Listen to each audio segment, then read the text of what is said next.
ముస్లింల పవిత్ర మాసం రంజాన్. సో, ఇప్పుడు రంజాన్ పండగ అనేది మొదలైపోయింది. ప్రపంచవ్యాప్తంగా ఉన్న ముస్లిం ప్రజలు ఒక నెల పాటు ఉపవాసంతో అనేక నియమాలను పాటిస్తూ ఉంటారు. ఉపవాసం ఉదయం సూర్యోదయానికి ముందు మొదలై సూర్యాస్తమయం తర్వాత ముగుస్తుంది. ప్రపంచవ్యాప్తంగా ఇలాంటి సాంప్రదాయాన్ని చాలా మంది ప్రజలు పాటిస్తారు. ఇప్పుడు రంజాన్ ఉపవాస సమయంలో నీరు కూడా త్రాగడం లేదు. అలా సాయంత్రం అయ్యేసరికి ప్రార్థన ముగించుకొని ఖర్జూరం తిన్న తర్వాతే ఉపవాస దీక్ష విరమిస్తారు. ఇంతకీ ముస్లింలు ఖర్జూరం తిని ఉపవాసం ఎందుకు విరమిస్తారో తెలుసా? ఇప్పుడు తెలుసుకుందాం. ముస్లింలు తమ ఉపవాసం కోసం ఖర్జూరాన్ని ఉపయోగించడానికి ముఖ్యమైన కారణం ఉంది.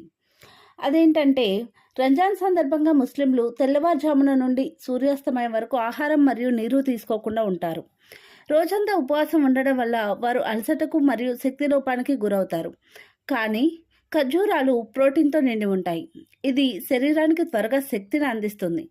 అదనంగా ఖర్జూరంలో